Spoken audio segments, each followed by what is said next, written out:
ஆண்டவர் இயேசு கிறிஸ்துவில் மிகவும் பிரியமான அருள் தந்தையர்களே,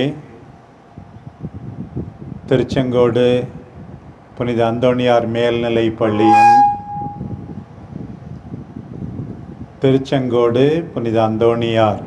மேல்நிலை பள்ளியின் பாசமான ஆசிரிய பெருமக்களே, அன்பார்ந்த மாணவர்களே, அன்பார்ந்த மற்ற சகோதர சகோதரிகளே, உண்மையாகவே உங்கள் எல்லாரையும் இன்றைக்கு சந்திப்பதிலே நான் மிகவும் மகிழ்ச்சி அடைகிறேன். முக்கியமாக இந்த 12ஆம் வகுப்பு பிள்ளைகள் மிக அழகாக, ஆசிரியர்களைப் போல அழகாக சாரி அணிந்து ஆரத்தி எடுத்தார்கள். அவர்களை பார்க்கும்போது இன்னும் கொஞ்சம் எனக்கு மகிழ்ச்சியாக இருக்கின்றது. நான் உடனே நினைத்தது என்னவென்றால், இன்றைக்கு உங்கள் அன்பான தாய்மார்கள் உங்களை இப்படி பார்க்கும்போது மகிழ்ச்சி அடைவார்கள். இன்னும் அதிகமாக அவர்கள் எப்போது மகிழ்ச்சி அடைவார்கள் என்றால், உங்களுக்கு ஒளிமயமான ஒரு நல்ல எதிர்காலம் அமையும் போது அதைவிட பெரிய மகிழ்ச்சி இருக்கவே இருக்காது. இன்றைக்கு உங்கள் பெற்றோர்கள் உங்களை நம்பி, இங்கே இருக்கிற அருள் தந்தையரை நம்பி, ஆசிரியர்களை நம்பி இந்த பள்ளிக்கூடத்துக்கு அனுப்பி வைத்திருக்கிறார்கள். அவர்கள் இவ்வாறு அனுப்பியது வீண் போகாத விதத்தில் நீங்கள் எல்லாரும் வளர வேண்டும், இந்த ஆசிரிய பெருமக்கள் வளர வைக்க வேண்டும். பெற்றோர்களுடைய நம்பிக்கையை, ஆயருடைய நம்பிக்கையை, எல்லாவற்றைவிட முக்கியமாக கடவுள் உங்கள் மீது வைத்திருக்கிற நம்பிக்கை பொய்த்து விடக்கூடாது. அதுதான் என்னுடைய ஆசை. இன்றைக்கு புனித அந்தோணியாருடைய விழாவை நம்ம திருச்செங்கோடு இந்த அந்தோணியார் பள்ளியிலே கொண்டாடுகின்றோம் என்றால், முக்கியமாக மாணவர்கள் என்கிற முறையில், ஆசிரியர்கள் என்கிற முறையில் நீங்கள் குறைந்த அளவு ஒரு பாடத்தையாவது அவரிடமிருந்து கற்றுக்கொள்ள வேண்டும். புனித அந்தோணியார் 15 வயதிலேயே வீட்டை விட்டு கிளம்பி விட்டார். செயின்ட் வின்சென்ட் என்கின்ற ஒரு மடத்துக்கு போனார். 2 ஆண்டுகளில் அந்த இடத்தை விட்டு கோயிம்ப்ரா என்ற மடத்துக்கு போனார். அதற்கு என்ன காரணம் என்று நீங்கள் கேட்கலாம். ஏறக்குறைய 10 ஆண்டுகள் அங்கே இருந்து ஜெபித்தார், படித்தார். இதுதான் அந்தோணியாருடைய வாழ்க்கை வரலாற்றிலே நாம் வாசிப்பது.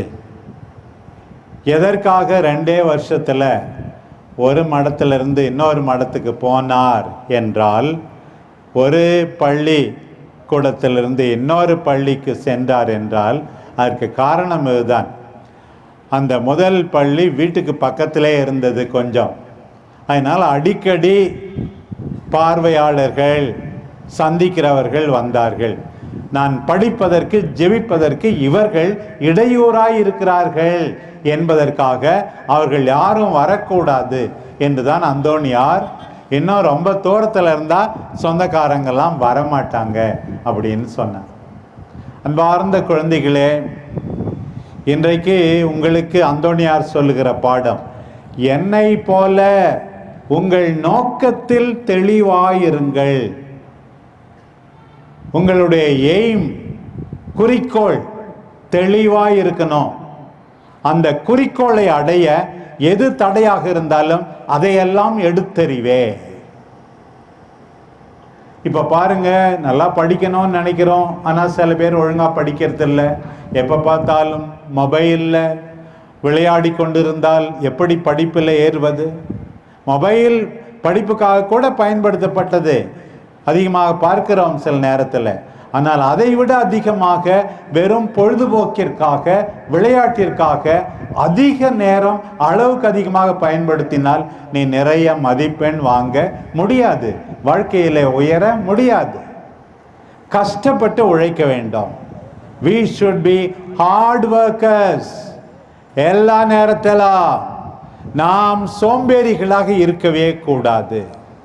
மற்ற பிள்ளைகளை விட கஷ்டப்பட்டு நான் படிக்கிறேன், மற்ற ஆசிரியர்களை விட நான் ஒழுங்காக பாடம் நடத்துவேன், தயாரித்து பாடம் நடத்துவேன், திறமையாக பாடம் நடத்துவேன் என்ற ஆசிரியர்களும் மற்ற பிள்ளைகளை விட நன்றாக படிப்பேன் என்று மாணவர்களும் இன்றைக்கு உறுதி கொள்ள வேண்டும். உதாரணமாக ஒரு ஆள் பாறையை உடைத்து கொண்டிருக்கிறான் என்று வைத்துக் கொள்ளுங்கள். அடிமேல் அடி அடிக்கிறான், அவன் சம்மட்டியை வைத்து அடிக்கிறான் அல்லது சுத்தியலை வைத்து அடித்து கொண்டே இருக்கிறான். ஒரு முறை, 2 முறை, 99 முறை அடிக்கிறான்னு வச்சுக்கோங்க. 100வது முறைதான் அந்த பாறை உடைகின்றது. ஆனால் ஒரே ஒரு முறை, 100வது முறையாக இருந்தால் அந்த பாறை உடையுமா? உடையாது. கொஞ்சம் கொஞ்சமாகத்தான் அந்த பாறை அவனுடைய செயலுக்கு கட்டுப்பட்டு உடைந்து போகிறது. அதே போலத்தான் படிப்பிலும் எந்த முயற்சியை நீங்கள் மேற்கொண்டாலும் நான் விடாப்பிடியாக விடாமுயற்சியோடு தொடர்ந்து மனம் தளராமல் ஒரு காரியத்தில் ஈடுபடுவேன் என்று அன்பார்ந்த குழந்தைகளே நீங்கள் முயற்சி எடுக்க வேண்டும். கடின உழைப்பு. ஒரு அப்பா மரணப்படுக்கையிலே இருந்தாராம். 4 பிள்ளைகளாம். அவர்களை கூப்பிட்டார். கூப்பிட்டு என்ன சொன்னாராம்? அவங்களுக்கு, அவர்களெல்லாம் விவசாய குடும்பத்தை சார்ந்தவர்கள், அதிகம் படிக்காதவர்கள். உங்களுக்காக நம்முடைய அந்த நிலத்தில் ஒரு புதையல் வைத்திருக்கிறேன், பொக்கிஷம் இருக்கிறது என்று சொல்லிவிட்டு அவர் இறந்து போய்விட்டாராம். இந்த 4 பையன்களும் போய் அப்பா இப்படி சொல்லிவிட்டு இறந்தாரே என்று சொல்லி மண்வெட்டியை எடுத்து கொத்தி கொண்டே இருந்தார்கள். நிறைய நேரம், நிறைய நாட்கள் கொத்தினார்கள். ஒரு 5 ஏக்கர் இருந்தது, எல்லாத்தையும் கொத்தினாங்க. கடைசியில் பார்த்தா புதையலும் இல்லை, ஒன்றும் இல்லை. அங்கே ஏமாந்து போயிட்டார்கள் என்று நாம் நினைத்தோம். ஆனால் பார்த்தா அந்த நிலம் இதுவரைக்கும் சரியாக உழப்படவே இல்லை. அவர்கள் பயிர் வைத்த போது பல மடங்கு அதிகமாக விளைச்சல் கிடைத்தது. கடின உழைப்பு பாரு. இதுதான் புனித அந்தோணியாரிடமிருந்து நீங்கள் கற்றுக்கொள்ள வேண்டும். இந்த அந்தோணியார் புதிய சிறுபம் மிக அழகாக இருக்கிறது. பார்க்கும்போது ஏதோ வயசானவர் போல இருக்கு என்று பலர் நினைப்பார்கள். ஆனால் அவர் மொத்தம் வாழ்ந்தது 36 ஆண்டுகள் தான். 36 வயதிலேயே அவர் இறந்து விட்டார். 36 வயதிலே. ஏறக்குறைய ஒரு 10 ஆண்டுகள் தான் அவர் ஆண்டவர் சொன்ன அந்த வேலைகளை எல்லாம் செய்தார். இன்றைக்கு நாம் வாசிக்க கேட்டோம், எப்படியெல்லாம் போய் நோயாளிகளை குணப்படுத்த வேண்டும், ஏழைகளுக்கு நற்செய்தி அறிவிக்க வேண்டும் என்று. இன்றைக்கு வாசிக்கப்பட்ட முதல் வாசகத்திலும் எசையா சொன்னார், ஆண்டவருடைய ஆவி என் மேலே. பிரியமான பிள்ளைகளே, ஆசிரியர்களே, உங்கள் எல்லார் மேலும் தூய ஆவியானவர் இறங்கி வருகிறார். நீங்கள் படிக்கும்போது ஞானத்திலே நீங்கள் வளர்வீர்கள். புனித அந்தோணியார் பள்ளி எதற்காக? நீங்கள் எல்லாரும் தூய ஆவியால் நிரம்புவதற்காக, நீங்கள் எல்லாரும் ஞானத்தை பெறுவதற்காக. ஞானத்தை பெற்றுக்கொள்கிறவர்களுக்கு என்ன நிகழ்கின்றது அங்கே பார்க்கிறோம். போய் எல்லாருக்கும் நற்செய்தி, உங்கள் பெற்றோருக்கு நற்செய்தி. போய் எல்லாரையும் குணப்படுத்துவது, அவர்களை நோயுற்றவர்களாக ஆக்குவதல்ல. நோயுற்ற பெற்றோரை உங்கள் நல்வாழ்வால், உதவியால் நீங்கள் நலப்படுத்துவது. எவ்வளோ பேர் அடிமைகளாக இருக்கிறார்கள், அவர்களுக்கெல்லாம் விடுதலை கொடுப்பது. உண்மையான கல்வி இதற்காகத்தான். உண்மையான கல்வி நாம் மற்றவர்களுக்கு மகிழ்ச்சி கொடுக்கத்தான். புனித அந்தோணியார் பள்ளியிலே படிக்கின்ற நீங்களா அவரை போல கடின உழைப்பில் உங்கள் நாட்களை செலவிட வேண்டும். அவரை போல ஞானத்தால் நிரம்பப்பட வேண்டும். அவரை போல நற்செய்தியை, நல்ல செய்தியை மற்றவர்களுக்கு கொடுக்க வேண்டும்.